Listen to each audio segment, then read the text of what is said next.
My name is Chris Visser. I'm a family physician employed by the Foundation for Professional Development. A warm welcome to all of you who have joined us today, and we hope that this will be a fruitful and a very useful and an interactive as well as very educational and enlightening session for all of you.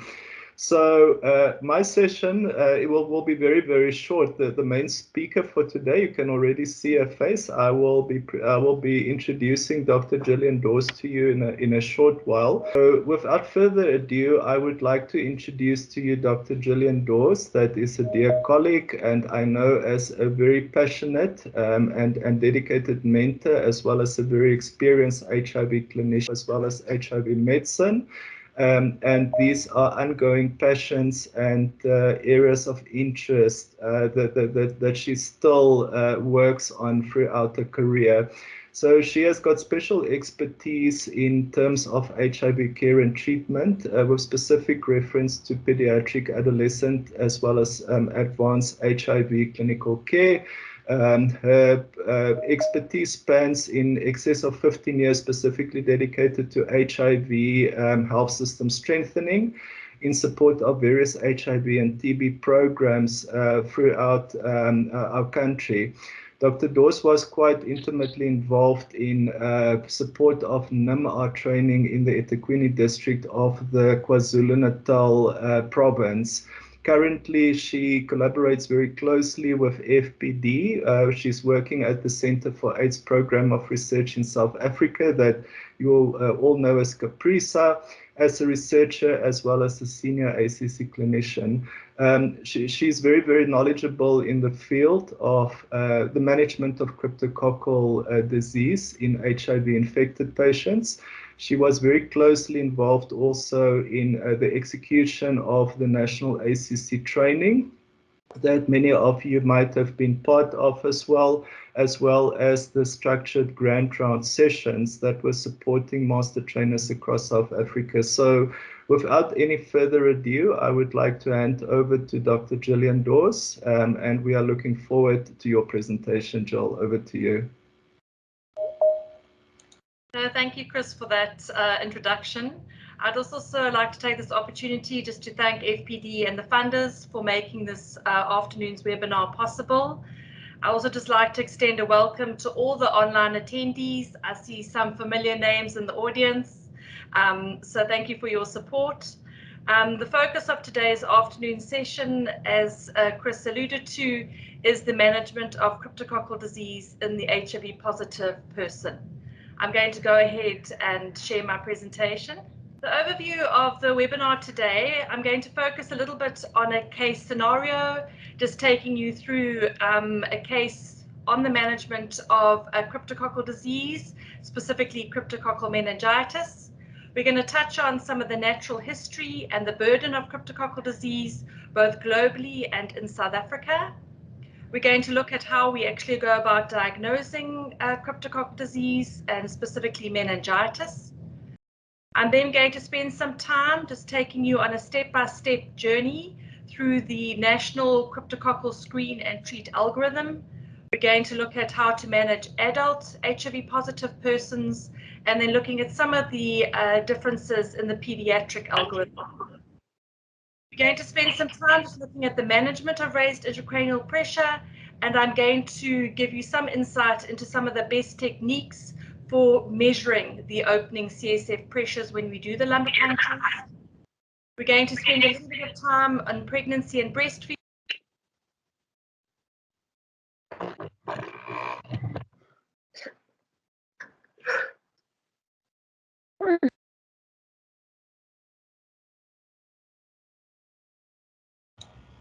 Jill, your microphone is muted at the moment. Can you maybe just see if you could unmute it? I don't know what happened.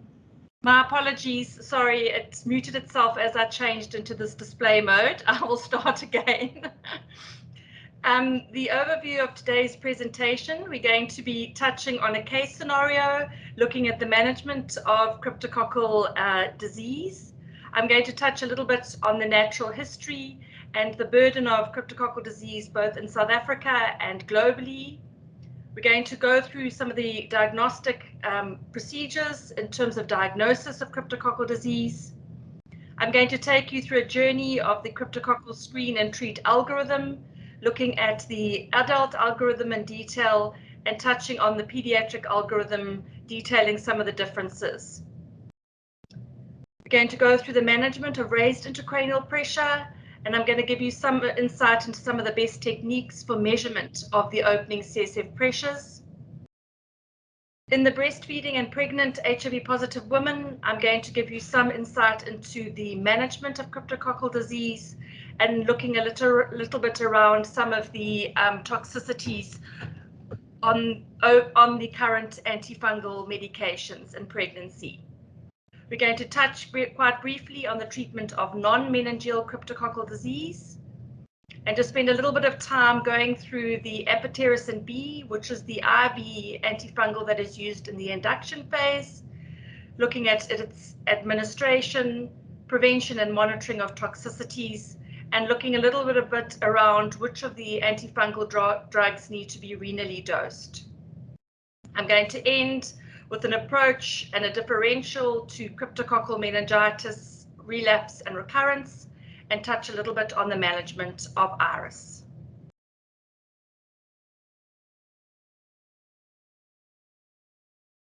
Cryptococcal disease is mainly caused by the fungus Cryptococcus neoformans and Cryptococcus gattii. Both these fungal elements are actually found in the soil and is found within soil and bird droppings.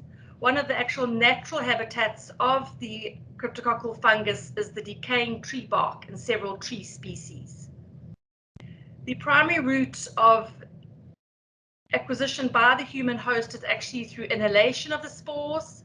You can see from the diagram here that the spores are inhaled into the lungs.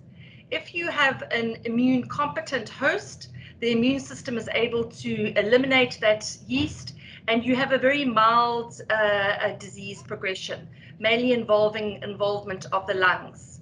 If, however, you've got an immunocompromised host, as in the HIV positive person, this disease process is far more severe and can often be fatal. In the HIV positive person, the Cryptococcus then enters into the bloodstream and you get a hematogenous dissemination of the infection. The primary site of hematogenous spread is actually the CNS, involving the brain parenchyma and the meninges, but you can also get dissemination to any other system within the body, and the primary areas are the bones, the lymph nodes, and the skin.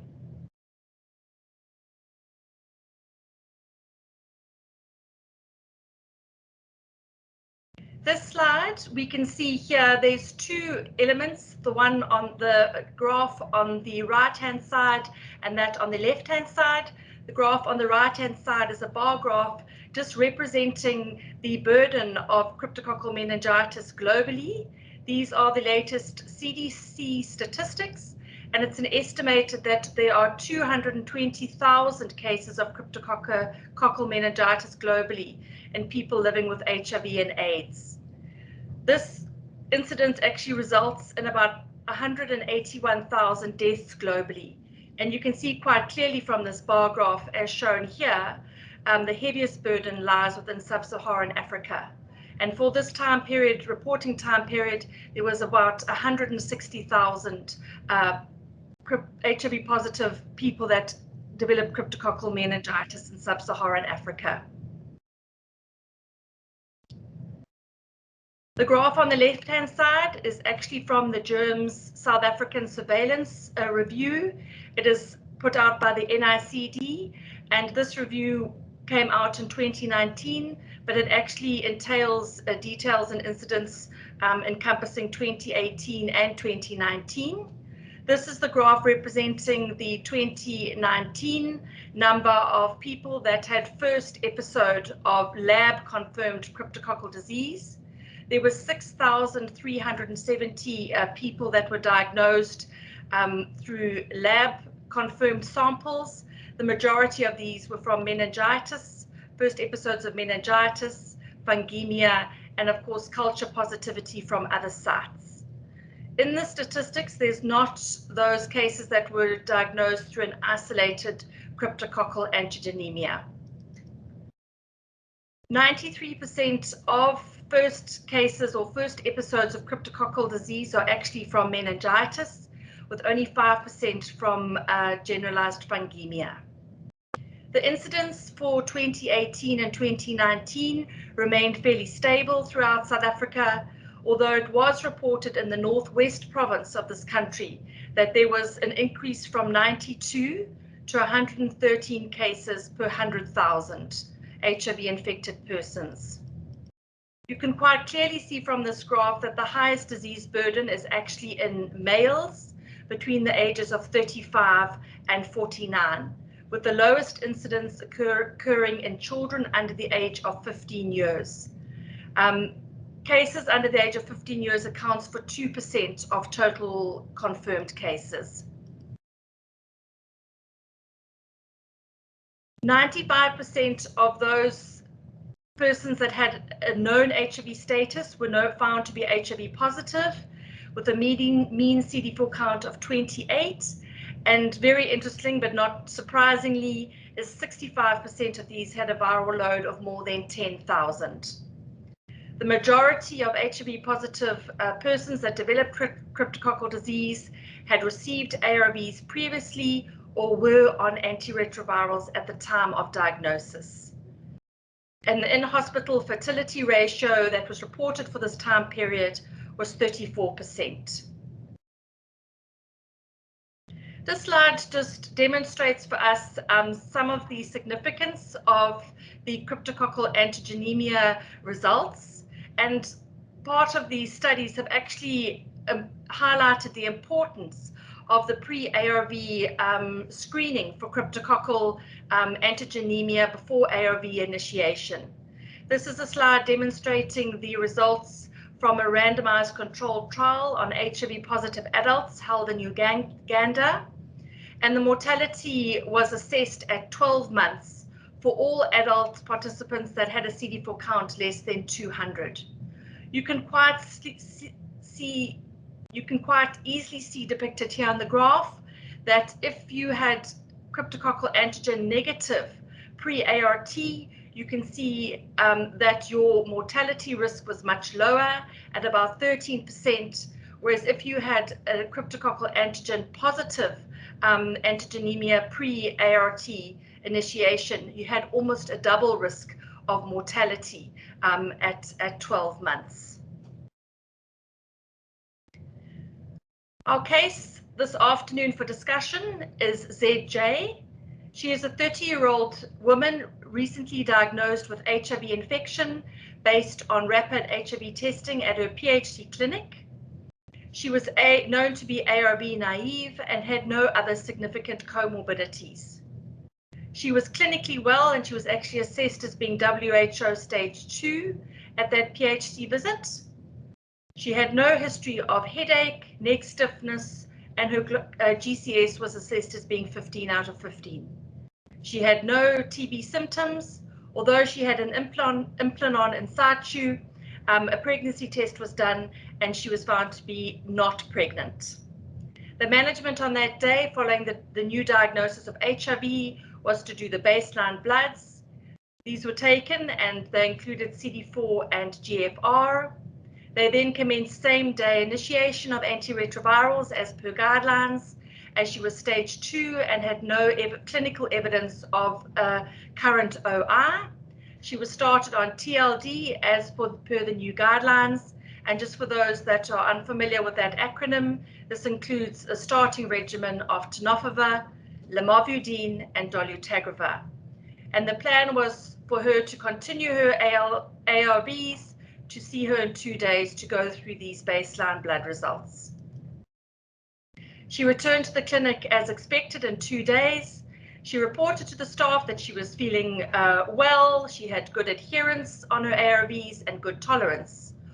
She was found to be clinically well, both on vital assessments and on general targeted assessment. Although on further inquiry, she reported that she actually did have a mild headache. It had started about 2 days ago, And although she reported it as mild, she had taken paracetamol to try and alleviate that headache. It was still present when she attended at the clinic. There was no pyrexia, there was no neck stiffness, no focal neurological signs, and once again her GCS was 15 out of 15. On review of her results, it was found that she had a normal renal function with a GFR of greater than 60, so the TLD was continued. She did, however, have a very low CD4, a CD4 of under 100 at 95 cells, and luckily they did a reflex crag testing on that CD4 in response to the CD4 being under 100, and it was found to be positive. So I'm going to just ask you, the audience, some questions, and we're going to have a poll as to what would be your next management of her. And can we start our poll? We're going to go through some of the options. You have option A. Should you stop the TLD immediately to avoid cryptococcal meningitis iris, in view of the fact that she's has a very low CD4 count, and now we've discovered that she's CRAG positive, and then perform a lumbar puncture? Should you start high-dose fluconazole and see if the headache settles on its own, as the headache could also be a side effect of her antiretroviral TLD? Should you C, continue her TLD and perform a lumbar puncture? And D, should you, but whilst awaiting for her CSF results, start her on high-dose prednisone? Can we go ahead and start the poll? Yes, the poll is visible. Do not be scared by potentially clicking the wrong one. This is completely anonymous. So we won't know which option you chose for. We will just see what the majority of the participants chose. So please go ahead and make your decision now.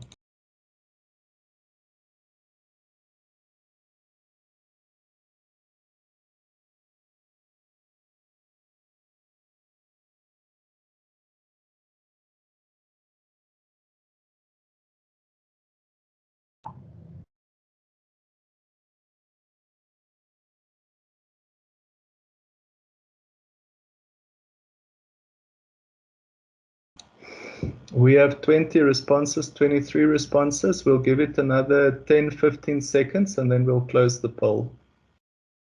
So those of you that did not yet do a guesstimate, just take a guess. You might just be right. You've got 25% odds to be correct.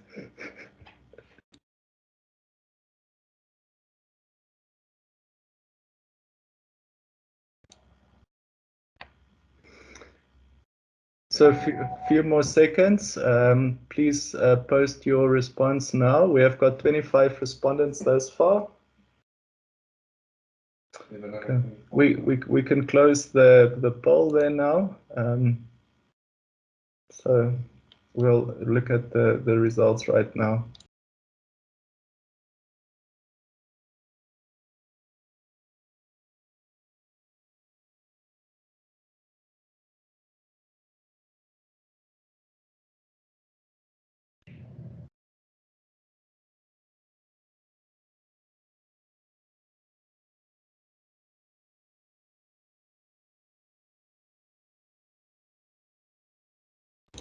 So, Jill, can I announce the results?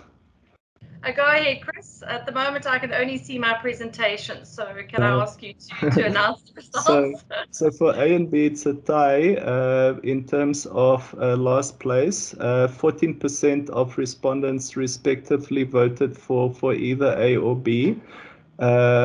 Second highest score was D with 25% of the respondents, and the winner according to the poll was option number C, which is perform lumbar puncture. So almost half of the respondents chose option number C.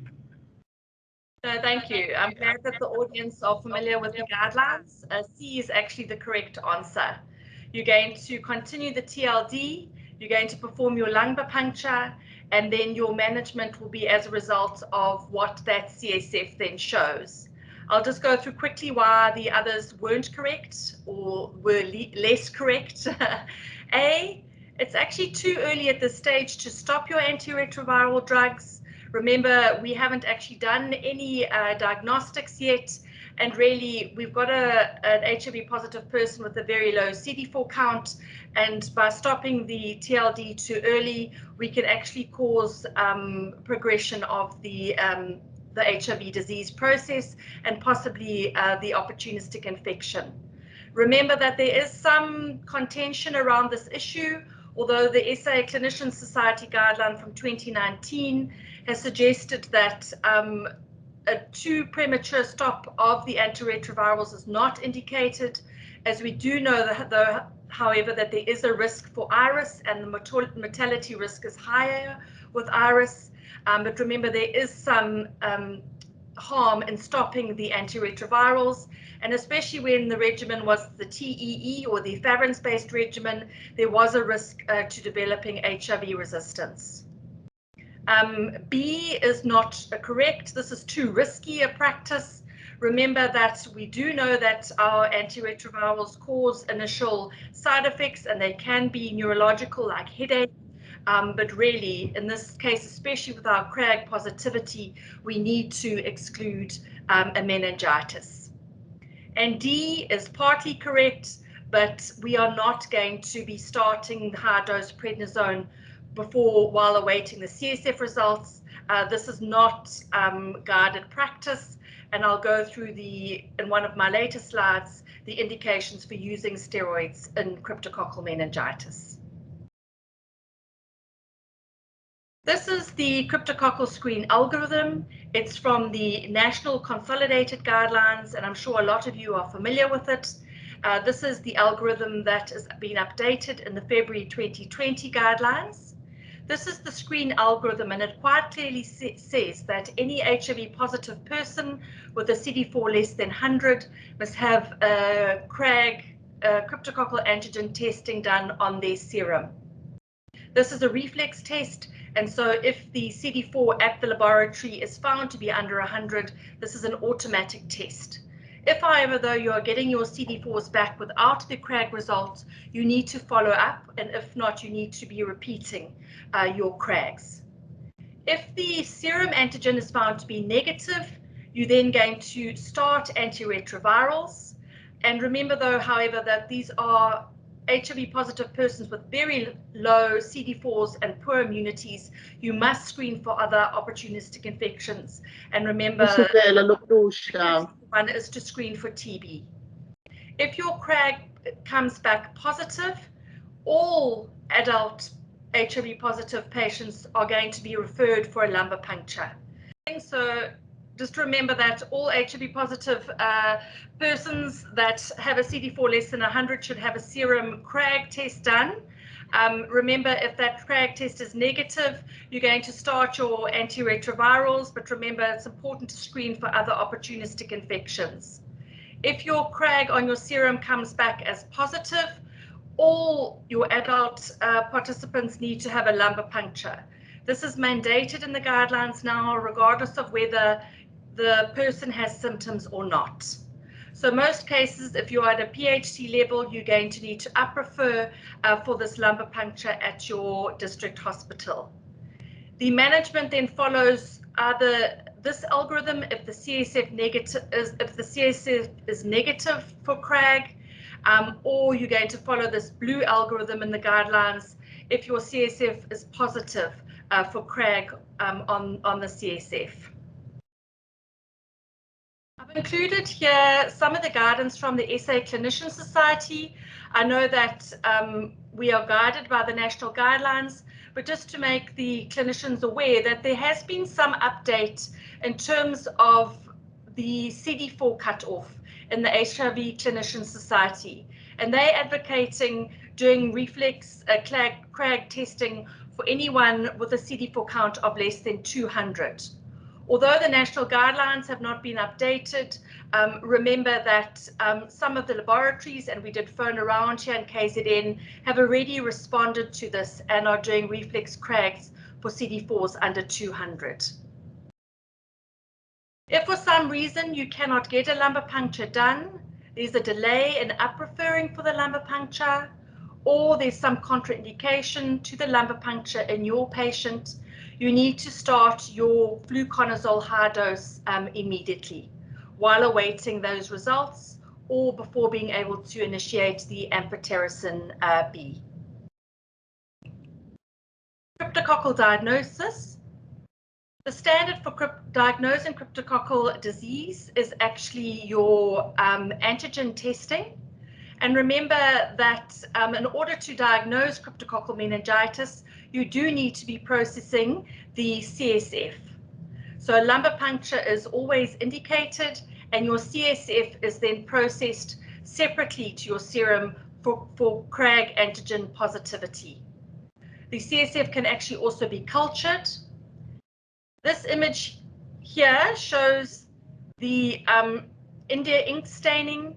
Remember, India ink is not a test that is done in isolation of the antigen and the fungal culture, as it has quite a low sensitivity of only 78% detection.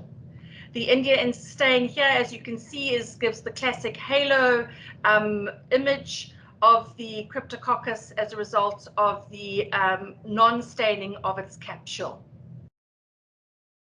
The antigen tests are actually based on the fact that antibodies or immunoglobulins present in the assay then bind to the presence of the antigen in the sample, for example, the CSF or the serum.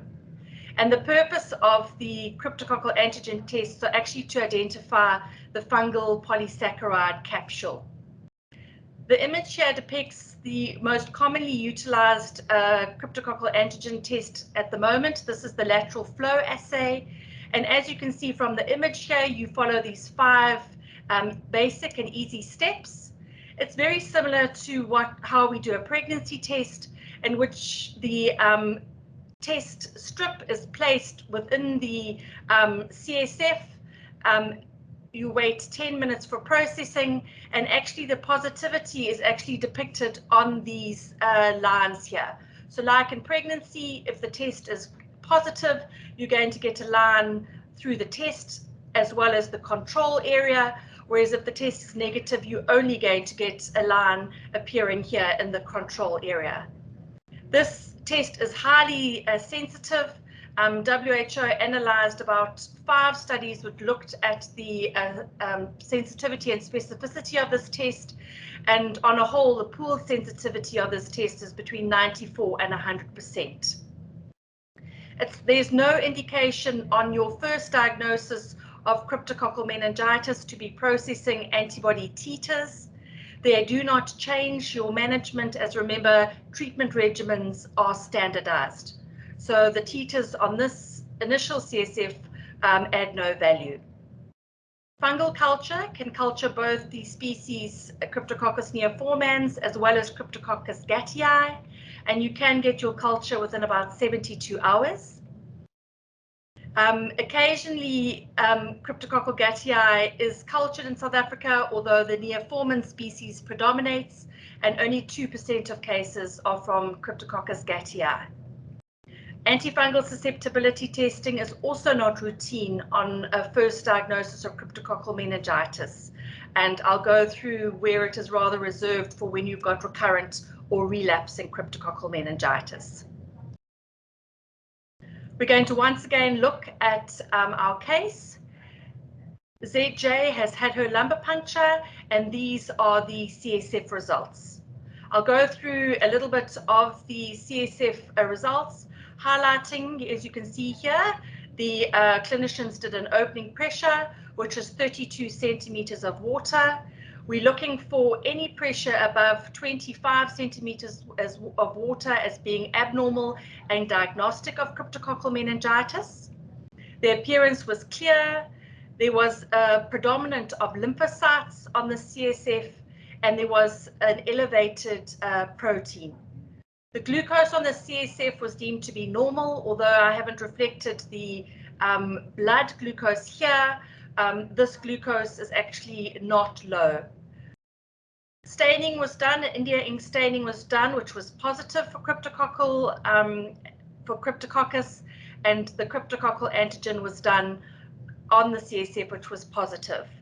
It's very important to also look for other organisms or meningitis on the CSF, and you can see here that the expert ultra to detect TB was negative and the gram stain was negative, which suggests that this was not a bacterial meningitis.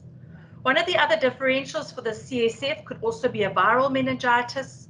Remember, a viral meningitis can also result in a lymphocyte predominance. It can result in an elevated protein, and as well as having a normal chemistry, chloride and glucose, very similar to this cryptococcal picture. And that's why it's very important that the microbiologists actually do the staining for India ink and do the antigen, as this will differentiate it from the its viral meningitis counterparts. Why is this not TB meningitis? The fact that it's also got lymphocyte predominance. Remember, TB meningitis on the CSF typically presents with a very, very high protein and typically presents with a low CSF glucose. ZJ's clinical picture was also very stable. She remained apyrexial, her vital signs were normal, and there was no change to her neurological status, although she was managed as an inpatient because of the requirements of IV antifungals in the induction phase. Moving on from the previous part of the algorithm, which was the screen algorithm, we now go into the treat algorithm, and I'm going to spend a little bit of time going through this. You can see quite clearly the algorithm is quite clear. You follow this right-hand side if your CSF is negative for cryptococcal antigen, and you follow this algorithm on the left-hand side if your CSF is positive for CRAG. So both algorithms have an induction phase, a consolidation phase, and a maintenance phase. Remember, there's no interruption between these phases. You need to proceed after completion of your induction straight into a consolidation phase and straight into a maintenance phase. The only reason for discontinuing at a maintenance phase is once we've been on fluconazole for at least a year and the participant is on antiretrovirals and there's been immune reconstitution. What that means is that there's been an improvement in the CD4 count. The CD4 count must be at least above 200 on one occasion, and there must be viral load suppression. So for the induction phase, for the CSF negative CRAG algorithm, this is someone that doesn't have cryptococcal meningitis. You're going to give 2 weeks of fluconazole high dose. This is an oral medication that's given at 1,200 milligrams per day. After completing your induction phase, you're going to move on to fluconazole 800 milligrams daily in your consolidation phase. This is given for a full 2 months or 8 weeks. And remember, the fluconazole remains an oral dosing. It's very important to know for this algorithm that your ARV start interval is actually 2 weeks. So you need to be starting your antiretroviral regimen between the induction and the consolidation phase. For the cryptococcal meningitis person, your induction phase is far more aggressive. This is most likely given as an inpatient, as you need to give IV amphotericin. It's given at a dose of 1 milligram per kilogram per day for 2 weeks, together with the oral fluconazole at 1,200 milligrams daily for 2 weeks. You then move straight into the same consolidated phase to the negative participant by giving 800 milligrams daily for 2 months. You can see here, though, that your start date of antiretrovirals for this algorithm is actually delayed. You're only going to initiate antiretrovirals after 4 to 6 weeks of antifungal therapy. So that will happen once someone has been in the consolidated phase for at least 2 to 4 weeks. And then the maintenance phase remains the same. The SA clinicians guideline from 2019 gives some guidance if you can't get a lumbar puncture or there's been no consent for a lumbar puncture. Remember that there are some contraindications to doing a lumbar puncture, and one of those is if there's any spinal deformity, making it technically very difficult to do the lumbar puncture, or you've got some coagulopathy or recurrent or retractable seizures that make the lumbar puncture difficult to do. If you are unable to get an LP result, if you've got an asymptomatic person, you're going to treat them as per the CSF negative algorithm. If you've got a symptomatic person for meningitis, you're going to treat them as at the CSF positive algorithm. I've also included here for interest the SA Clinician Society as well as the WHO guidelines actually give an alternative cryptococcal meningitis regimen. And this is very important, as I think there is quite a lot of advocacy around getting these other alternative regimens as standard into public sector management. The preferred regimen actually is a regimen consisting of 1 week of Amphotericin B at 1 milligram per kilogram per day, together with 5-flucytosine given at 100 milligrams per kilogram per day, and that's given as 4 divided doses for the first week. You then proceed with the fluconazole 1,200 milligrams in the second week. Another alternative oral regimen, a fully oral regimen, is given in these guidelines, and this is 2 weeks of fluconazole together with 2 weeks of the 5-flucytosine, both at the same doses, 1,200 milligrams per kilogram, per day for the fluconazole and 100 milligrams per kilogram per day for the 5-flucytosine. There's also some development in this area looking at another regimen. The research studies are currently at a phase 3 stage where they're actually looking at a high dose one-time injection of liposomal amphotericin B, which is slightly different to the amphotericin that we use in our national program. And this is combined with high dose fluconazole and 5-flucytosine. And they say that the results of this study are also looking very promising. Remember, as a standard 5-flucytosine is not SAHPRA approved, and so it is only currently available in South Africa through donation programs that are sponsored by CHA, and so it's not always something that is available, although some tertiary or bigger centres will have access to 5-flucytosine. Remember, SJ has presented with a CSF in keeping with cryptococcal meningitis. She had CRAG positivity on her CSF. So our case scenario will follow this algorithm of treatment.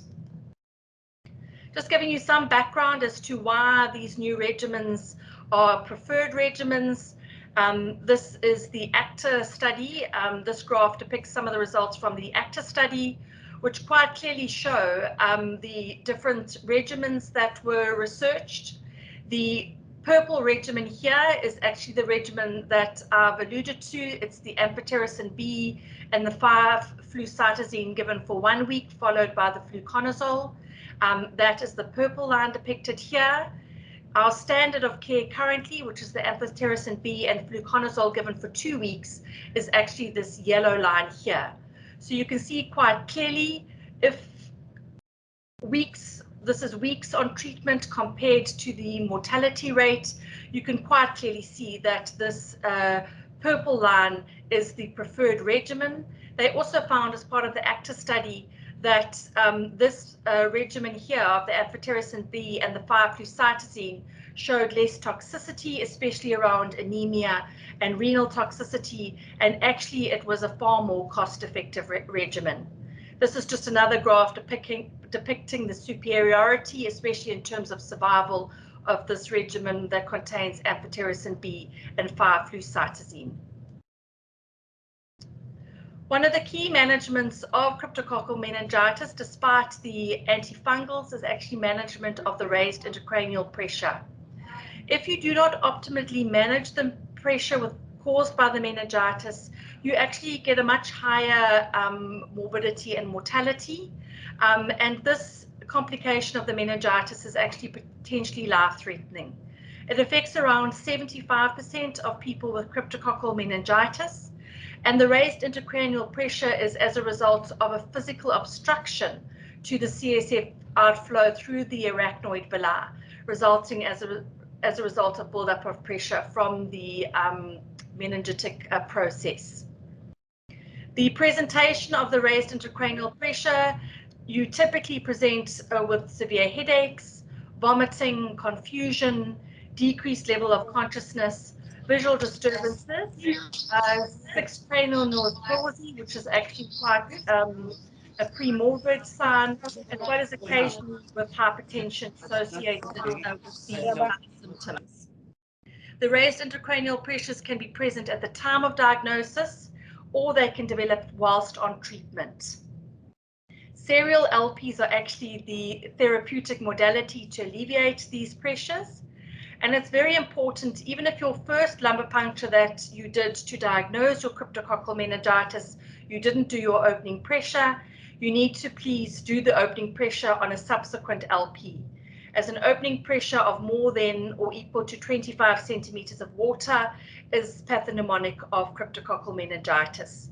And it's essential that you remove a minimum of 30 to a maximum of 30 mils of CSF to get adequate relief of that pressure to under 20 centimeters of water. You do need to repeat the lumbar punctures, and these can actually be sometimes required daily to manage the signs and symptoms of raised intracranial pressure. There is no role, though, however, to extend any of the duration of the induction phase. If you've got persistent raised intracranial pressure, the management intervals remain the same. You just need to do more frequent lumbar punctures. This is a slide demonstrating the two common methods of measuring opening pressure. You can see slide B demonstrates the measurement using the spinal manometer, and diagram A reflects the measurement that is done commonly using the IV or intravenous giving set or drip set, whereby your measurement is through a measuring tape held up against that. These images have been taken from a study that was actually done quite locally. It's taken from a study that was done in Edendale Hospital in Pietermaritzburg. And they actually investigated whether the IV giving set method was reliable for measuring raised intracranial pressure, and compared it to the gold standard of measurement with the spinal manometer. They actually found that the spinal manometer is quite often not available in public sector. 100 patients had their opening pressure measured simultaneously using both these methods, and they used a three-way stopcock in order to be able to do this. And the findings were that the IV giving set method consistently underestimated the CSF pressure. When the opening pressure on the spinal manometer was measured at 25 centimeters of water, the equivalent measurement on the IV giving set method was actually only 19 centimeters of water. And so they concluded that the manometer is actually the preferred method of measurement. If you're using alternative methods of measurement, you must realize that you are often underestimating the pressure. There are two other methods that are advocated if you have no access to a spinal manometer, is you can do something called the eyeball test, where when you do the lumbar puncture, you assess if you get a big squirt of CSF back at you. You can also do the drop counting method. This is whereby by using a 22 gauge spinal needle, you then count the number of drops per minute. If you get more than 40 drops in a minute, this is suggestive of high CSF pressure. And this has actually got quite a high sensitivity of about 91% if you've got an opening pressure of more than 25 centimeters of water. We're going to do another poll. How would your management of treating cryptococcal meningitis change if our case scenario ZJ was 6 weeks pregnant? Would you A, not change your management at all? She would get the standard treatment doses and intervals and phases as I've just alluded to in the treatment algorithm. Or B, Would you reduce the dose of fluconazole in her induction phase to 400 milligrams per day to avoid the teratogenic effects associated in the first trimester with high-dose fluconazole? Remember, she's only 6 weeks pregnant. C, would you only use amphotericin B in her induction phase and not use fluconazole at all? Or D, would you give the standard induction phase of amphotericin B and fluconazole at the 1,200 milligrams per day for 2 weeks, but when you wean down to the maintenance phase and the consolidation phase, you're going to drop to 200 milligrams per day? You can start your poll.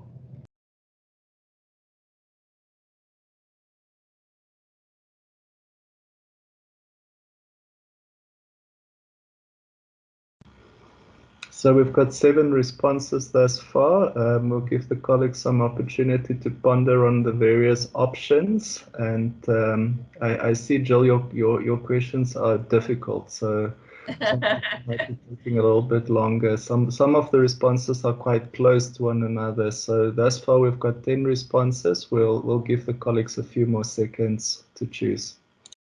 We're hoping to keep people on their toes and thinking this afternoon. We've got 11 responses thus far. Those of you that have not yet chosen a response, you've got a 25% odds to be correct, and it's completely anonymous. We're not seeing who chose which option. So we will still give it another 20 seconds, and then we will be closing the poll.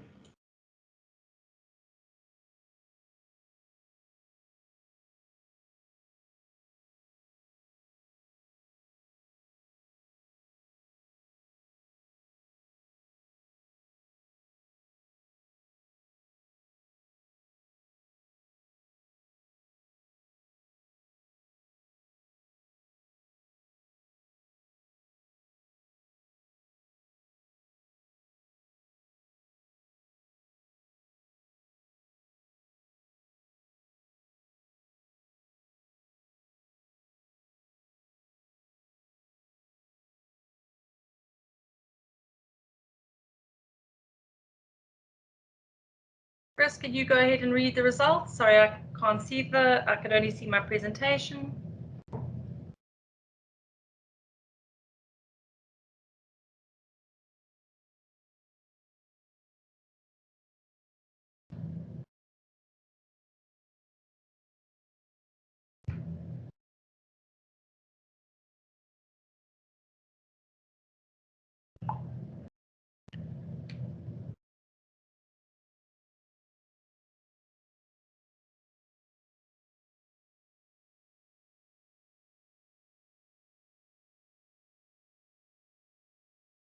Okay, sorry, I was talking while my microphone was muted this time around, so sorry for that.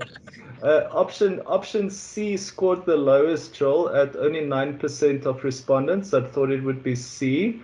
That was followed by option D, that there's 13% of the respondents that chose that one.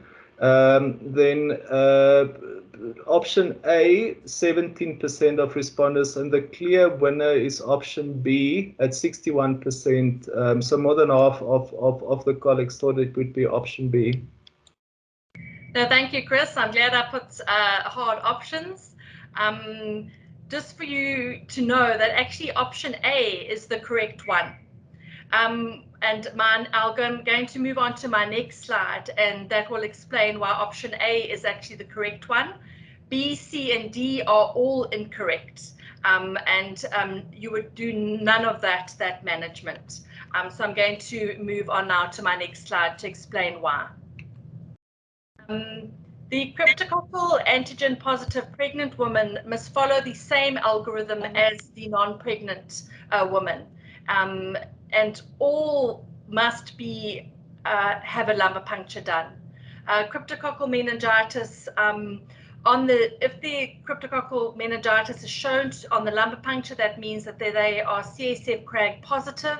You need to use the standard treatment regimens as I've gone through. So the induction phase includes the Amphotericin B as well as the high-dose fluconazole at 1,200 milligrams daily for 2 weeks. The reason for this is that, yes, we do know that the fluconazole is an FDA category D drug.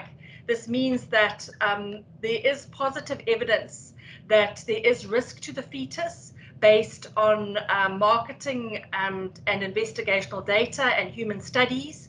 But they've quite clearly said that the benefits of a category D drug far outweigh the risk, and that's why they advocate that still with a category D drug, it can be utilized even though there's risk.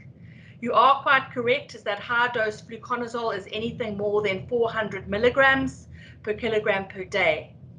There is reported congenital abnormalities with fluconazole, especially when it's used in the first trimester. You get cranial, facial, and limb defects. There's also an association with high dose, with spontaneous abortion, and you can see that those are quite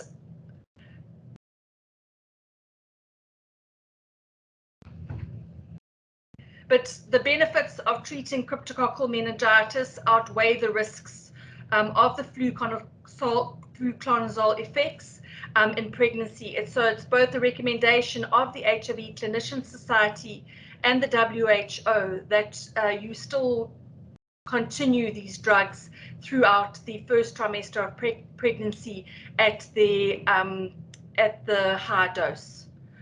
They do say, though, if you are using the fluconazole high dose through the first trimester, if you're required to use that, then you need to be doing a high resolution ultrasound on all these women before 20 weeks gestation to detect any congenital abnormalities. This is the pediatric cryptococcal antigen screen and treat algorithm. It's actually very similar to the adult algorithm, is in that you do CRAG testing for pediatric patients when your CD4 count is less than 200. So the pediatricians have now moved to the cutoff, a higher cutoff of CD4 count, and advocate a 200 cutoff as a reflex test. You can see here that preferably all children that are CRAG positive should have a lumbar puncture, regardless of their symptoms.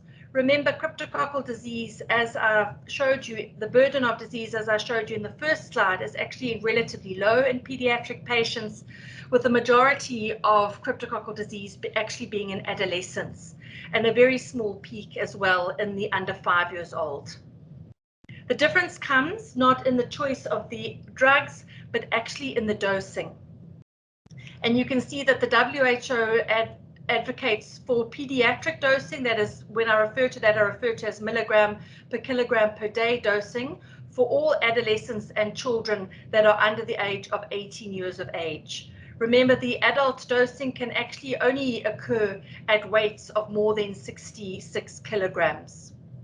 So the pediatric dosing, your amphotericin stays the same at 1 milligram per kilogram per day for 14 days, but your fluconazole is dosed at 12 milligrams per kilogram per day for 2 weeks. Remember, in children and adolescents, we don't go above 800 milligrams daily. Your consolidation phase, you then drop to fluconazole 6 to 12 milligrams per kilogram per day. That's given the same time period as in adults for 8 weeks or 2 months. Still here, you don't go above a maximum dose of 800 milligrams. The same timelines apply for ARV initiation.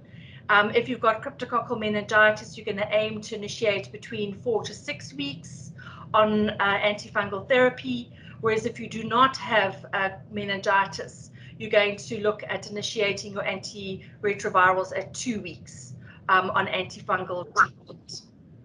Your maintenance phase, you're going to continue with your fluconazole only at a dose of 6 milligrams per kilogram per day. You're going to continue as well for a minimum of 1 year, and you must also get immune reconstitution. So the pediatricians are looking at 2 CD4 counts that are above 200 cells, at least 6 months apart. Like in the adults, there is a recommendation for alternative or preferred regimens if you have access to flucytosine. I did speak to Prof. Archery, who works through the King Edward complex in eThekwini, and they are able to motivate for flucytosine for pediatric patients. But there is restriction to only using it within a tertiary center.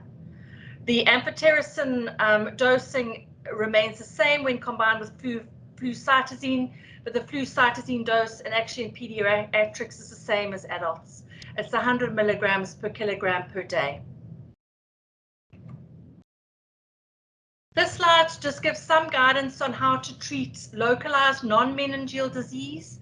This guidance is not given in our national guidelines, and so I've sought guidance from the WHO guidelines from 2018.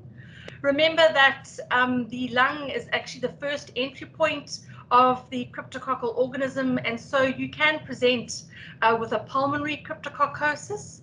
You can get quite a varied presentation, both from an asymptomatic nodular disease right up to a severe ARDS with severe acute respiratory distress.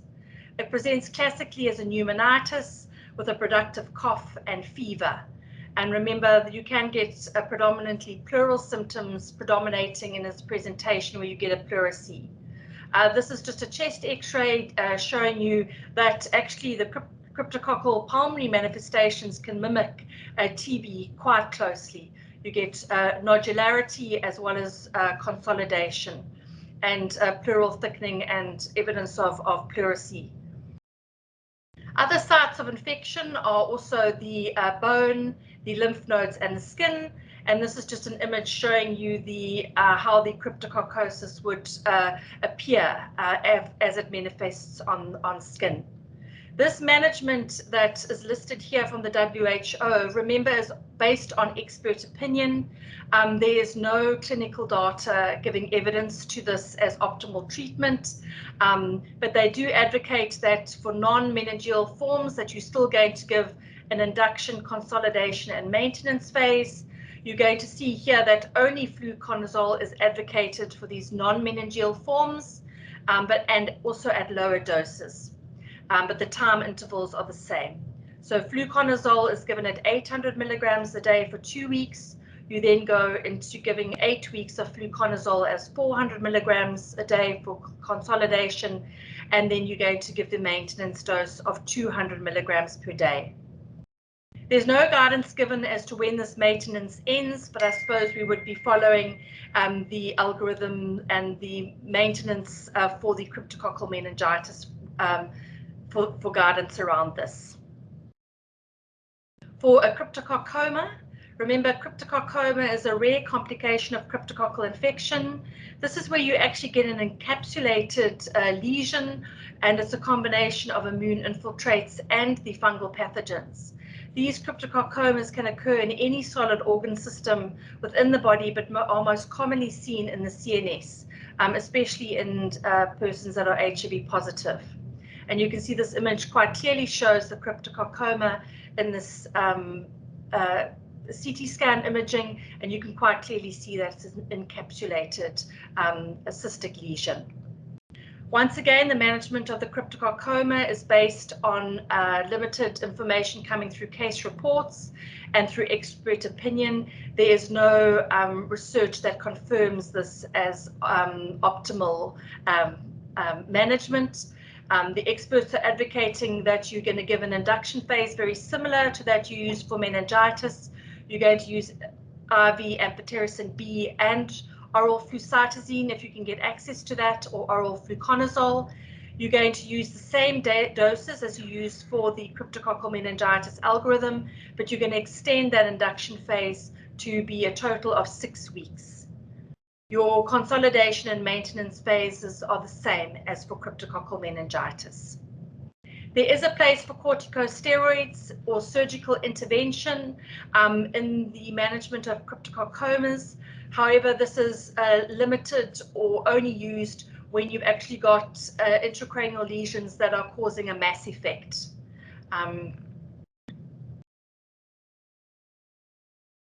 So we've gone through some of the diagnostic criteria, we've gone through some of the management of meningitis, looking at the algorithms and some of the techniques for measuring the opening pressure.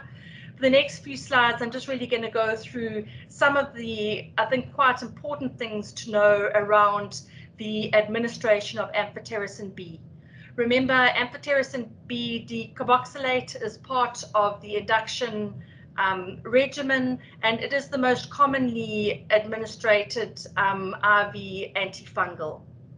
It does have some nuances. It is available in state under the trade name Fungizone. It comes in a 50 milligram vial, and it must be reconstituted with 10 mils of sterile water.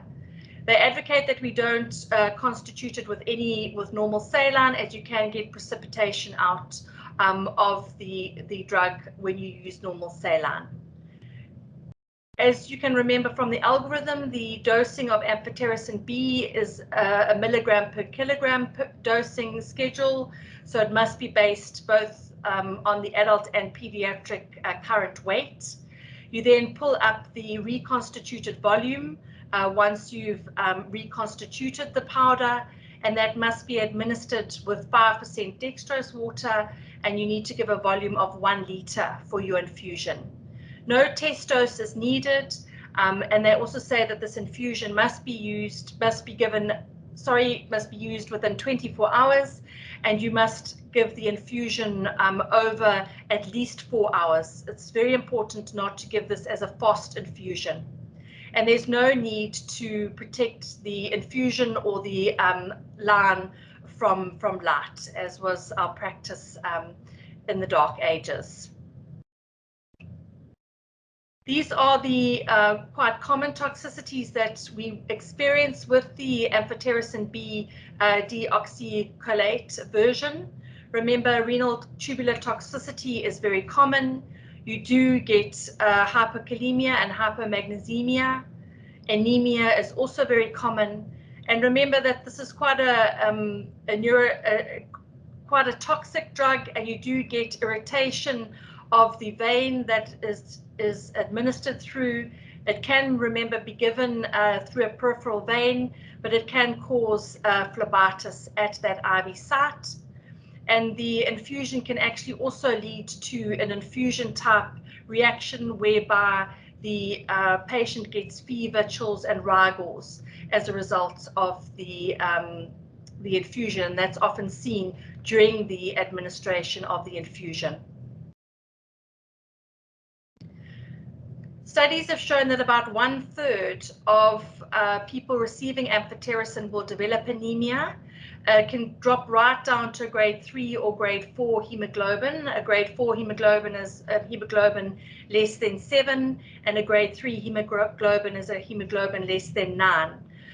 Most of your anemias happen within the first week of receiving amphotericin, but you get a more significant drop. You can drop by about 2.3 grams per deciliter by the time point of 14 days.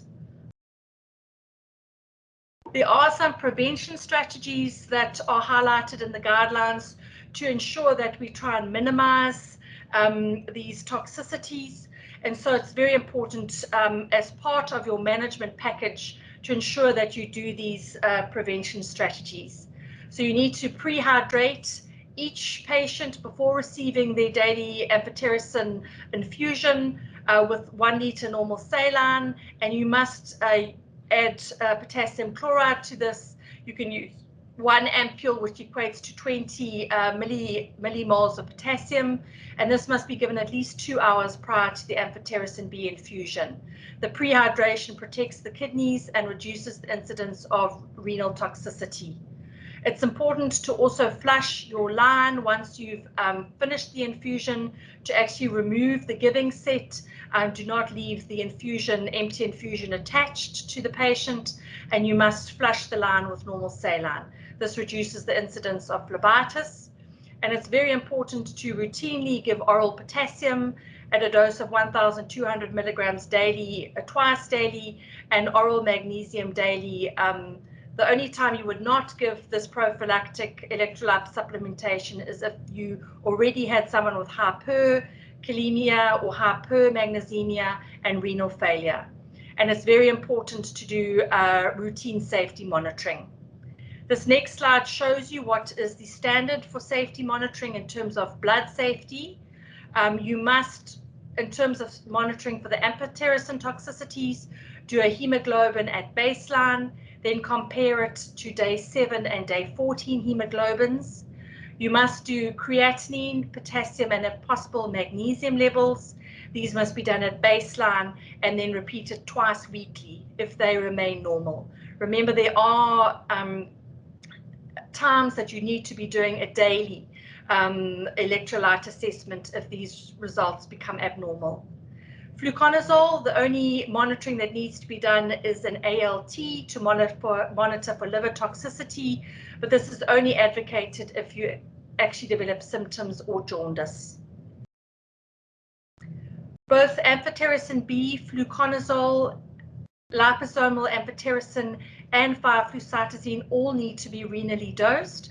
I've just included on this slide the commonly used antifungals and their dosing that is required when you've got renal toxicity. Remember, if your GFR falls below 50, your amphotericin dose remains the same, but you need to halve your fluconazole dose. And this is 600 milligrams would then be halving of your dose for your induction phase. If, however, your GFR falls below 300, you still remain with half the dose of your fluconazole, but your amphotericin dose is then dosed at 0.7 milligrams per kilogram. Remember that these patients will also be on first-line antiretrovirals. Most commonly, they will contain tenofovir.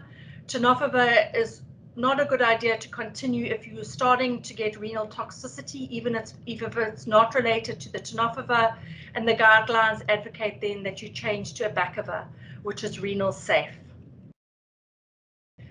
Just a quick overview on the management of amphotericin toxicity. More detail is in the WHO and the clinicians' guidelines. Remember, if you are detecting renal failure on your GFR, or you're getting a twofold increase in your creatinine levels, you need to omit the next dose of your amphotericin B. You need to give more frequent prehydration and give 1 liter of normal saline every 8 hours. You then do daily monitoring of your GFR, and you only restart your amphotericin once you start getting improvement in that creatinine level, and you start at the lower dose of 0.7 milligrams per kilogram per day. Remember that you can use alternative days amphotericin, and you must adjust the intervals of administration depending on how severe your GFR is becoming. For the hyperkalemia, you must do an aggressive response to any potassium level that's falling below 3.3. This is over and above your oral supplementation, and you must do an IV replacement. Just remember that there must be a limitation on the rate of infusion when you give IV potassium. You must restrict the rate to 10 millimoles per liter if you're administering it through a peripheral line, but you can go up to 20 millimoles per liter per hour if you're giving it through a central line.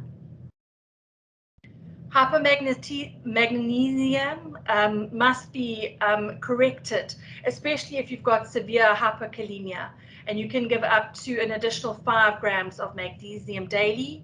If your patient is becoming anemic, you need to provide blood transfusions, as the anemia will continue to drop under the influence of the amphotericin B. Febrile reactions do occur as a result of infusion reactions, as I said, the patient can get fevers, rashes, and rigors. You need to stop the infusion immediately and remove the IV line. If you are needing to give another dose of amphotericin, you can try and minimize the recurrence of this febrile reaction by slowing the rate down, especially within the first half an hour, and you can preempt the reaction by giving IV paracetamol at a dose of 1 gram, or if it was a severe reaction, actually giving IV hydrocortisone before the next infusion. Back to my case scenario and our final poll. ZJ completed her induction phase of IV amphotericin at the correct dosing. She then also completed her fluconazole for 2 weeks at the correct dosing. She was then discharged home to continue her TLD and her fluconazole in the this should be in the consolidation phase at 800 milligrams. She then presents after about 2 weeks of being compliant on this regimen at home to casualty with an acute onset of blurring of her vision and severe headache after having had none of these symptoms at discharge. So what is her likely diagnosis at this point? Is it A, has she got a new CNS opportunistic infection? Remember that her baseline CD4 count was 95, so she is at risk.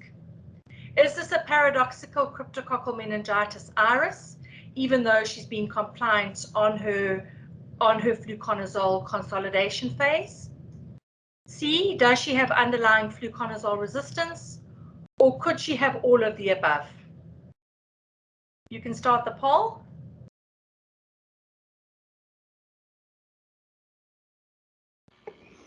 So the poll is up. We have already 4 respondents. We'll give some opportunity for the colleagues to choose one of the 4 options.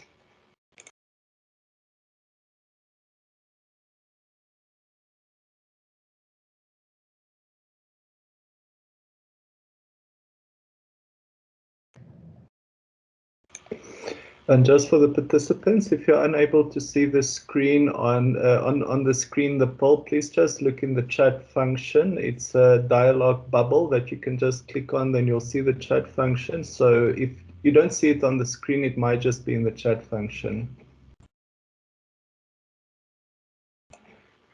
Jill, so far 17 respondents have posted their response. We're just waiting for more colleagues to ponder their response as well.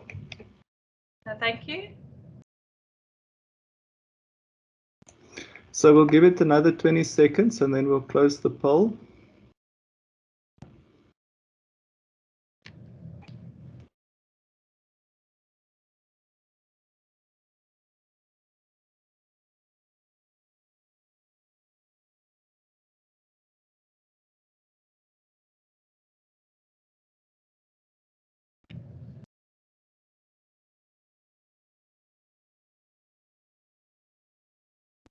Right, another 5 seconds. For those of you that haven't yet posted any response, we'll be closing in 5 seconds. So the poll is closed actually. And then the responses are as follows, Joel. This time around, the lowest was scored at 9%, which is option C. Then that was followed with a tie in second place between A and D, both at 27%. So the winner at 36% is option A. Thank you, Chris. Well, everyone is correct. It's just some people are more correct than others. The answer is D. It can be any of the above diagnoses. And my next slide, we're going to actually go through an approach to a differential. So this slide, you can see quite nicely, gives quite a good graphic as to how we would approach a differential of a recurrence or a relapse of cryptococcal meningitis. Remember, many people with cryptococcal meningitis experience persistent symptoms, that is, they still have symptoms after at least 2 weeks of appropriate antifungal treatment, or they present with a recurrence of symptoms after having completed treatment completely. You can see here that the graphic here, these first 3 boxes actually look at causes related to the organism itself. And this last box actually just looks at a differential related to non-cryptococcal causes. So I'm going to go through, remember, if you are currently still receiving the induction phase, your most common causes are 1, adherence to the medication, or as the participants rightly said, is that the most likely diagnosis is actually iris, or that you have fluconazole resistance. But I'm going to break down each of these differentials.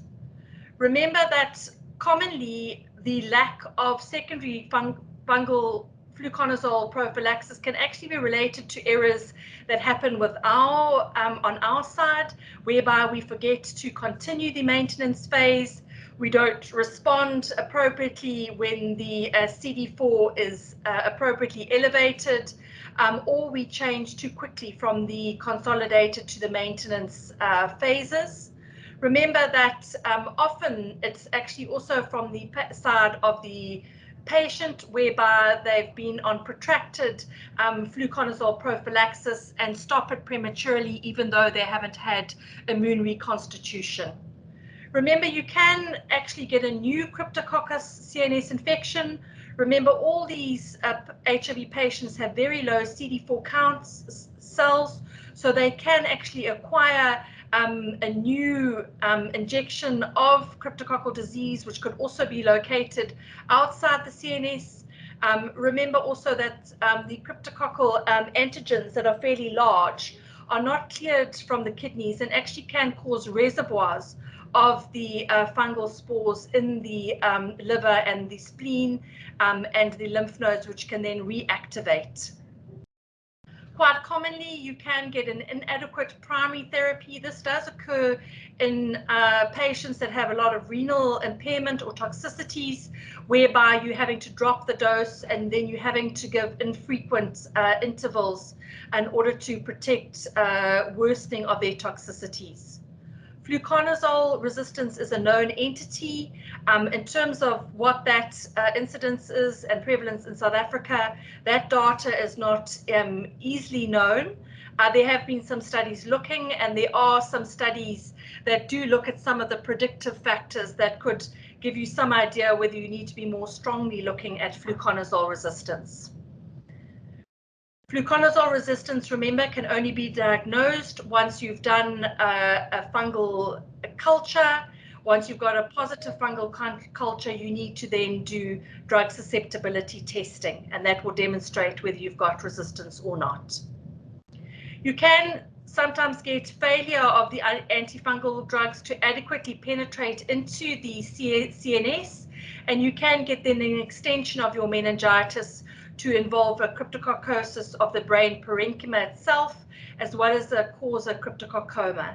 And as from our previous slides, you can see that the induction phase and treatment of these sites is 6 weeks versus the 2-week induction phase of the cryptococcal meningitis. Most commonly, and that's what people alluded to in the poll, we do get a paradoxical iris. This is where, although you are received adequate treatment or are currently on antifungal treatment, you get an immune response, and it's actually you get a return of your symptoms despite there being adequate sterility of your CSF. Remember, a paradoxical iris is not treatment failure. You can get an unmasking iris, and this generally occurs when someone has had prior cryptococcal meningitis that's been treated.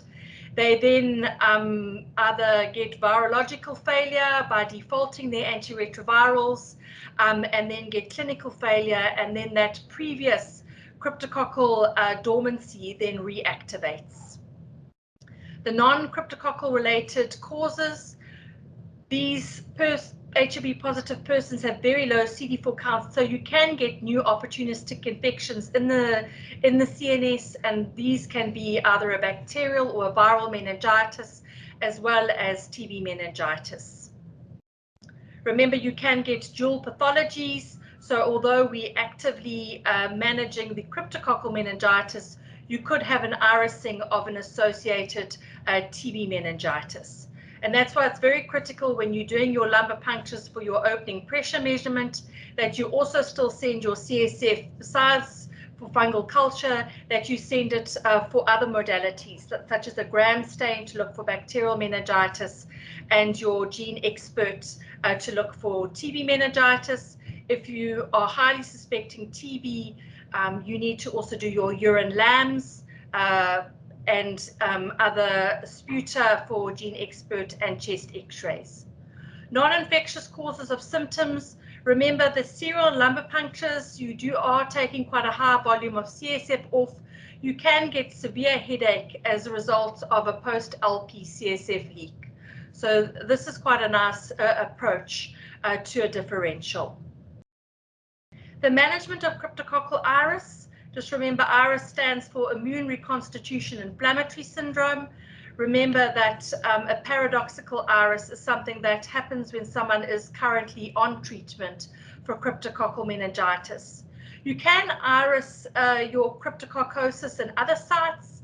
You can get an iris happening as a cryptococcoma following an original diagnosis of meningitis or as a lymphadenitis. The guidelines differentiate management according to mild symptoms and severe symptoms.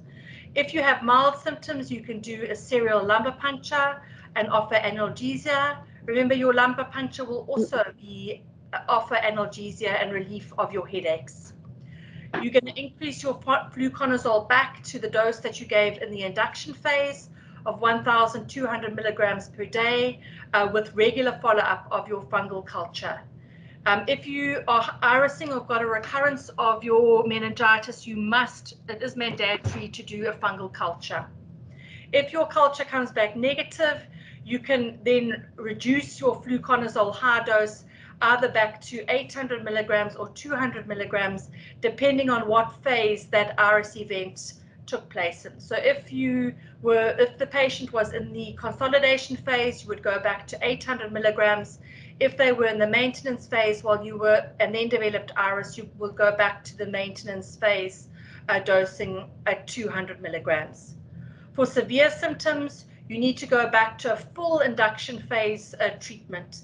You need to once again recommence your Amphotericin B with your 5-flucytosine if you have access to that, or your high-dose fluconazole. And you would continue your Amphotericin B until you got your CSF culture results. If your original CSF culture showed that there was no growth, you could quite adequately stop your amphotericin at 7 days. If, however, that CSF culture result was positive, you need to give the full 14 days of Amphotericin B, doing all the preventative strategies as well as laboratory safety monitoring for the amphotericin toxicities.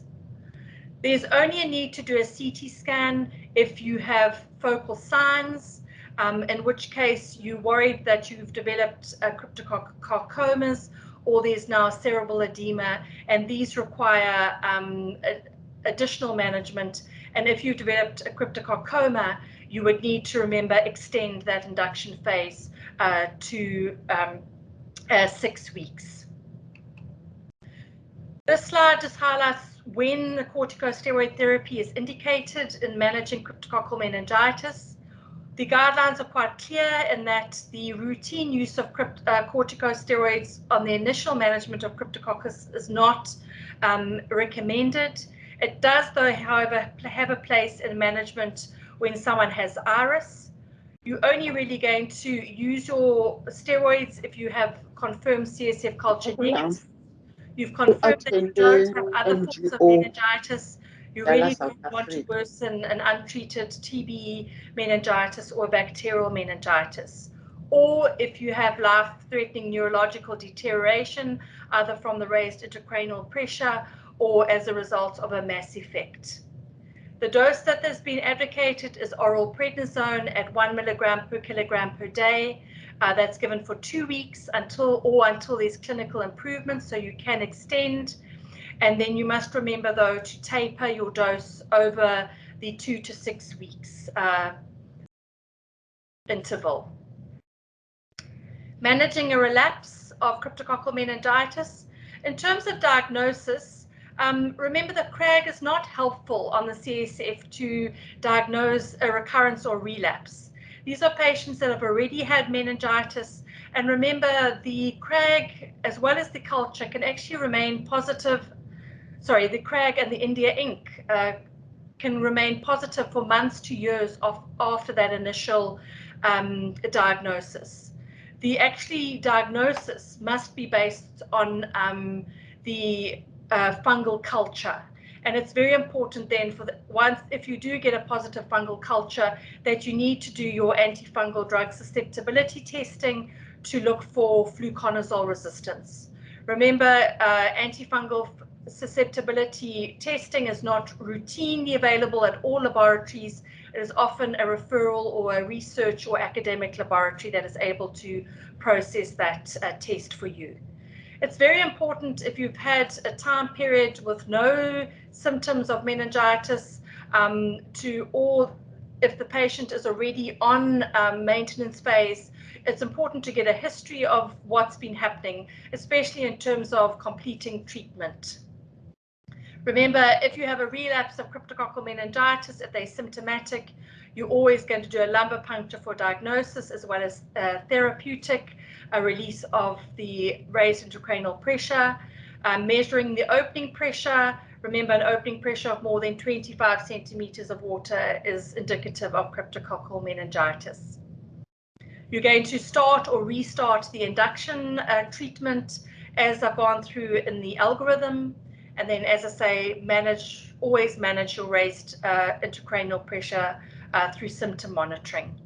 Reinforce adherence, as remember, you then going to, after completion of your induction phase, re-go through the consolidation and the maintenance phase, and you need a buy-in in terms of completing good adherence to these fluconazole regimens. If there's been an episode that ARVs have not been initiated, or if there's been a period of defaulting the antiretrovirals, you would initiate according to the national guidelines around ARV reinitiation. You might, if there's virological failure, need to be starting a second-line antiretroviral regimen, but you are guided by the national guidelines on this. And you would still then defer your ARV initiation, even if it's a second line, to 4 to 6 weeks of optimal antifungal therapy. This is my last slide. I hope I've been good with time. So some of the key take-home messages that I'm hoping that you're going to take home and put into your clinical practice is that it's very important, remember, to do your CRAG screening if it's not done as a reflex test for all HIV positive persons with a CD4 less than 200. An LP is mandated for all HIV positive persons that have a CSF CRAG positive result, regardless of whether they have symptoms or not. It's important to know that your fluconazole and your doses are different, but they are high doses. In the new guidelines in the induction phase, you're going to give 1,200 milligrams daily, and you're going to give 800 milligrams daily in the consolidation phase. One of the important diagnostics as well as therapeutics is to do serial lumbar punctures, and you must measure opening pressures to make sure that you are taking off sufficient CSF while doing the lumbar puncture to reduce that raised intracranial pressure to improve outcomes. Using a spinal manometer is the most accurate way to measure this, and it is the therapeutic modality, it's the most accurate instrument that should be used to perform this technique. In pregnancy, you're going to follow the same cryptococcal screen and treat algorithm. Remember, the benefits of giving the drugs and improving the outcome for the mother from her cryptococcal meningitis outweighs the risk to the fetus. And it's very important to know your ARV timing intervals for those different algorithms. Remember, you're going to initiate ARVs at 2 weeks for those that have no cryptococcal meningitis and are CRAG negative on their CSF, whereas you're going to delay ARV initiation for 4 to 6 weeks if you have got a CRAG positive result on your CSF.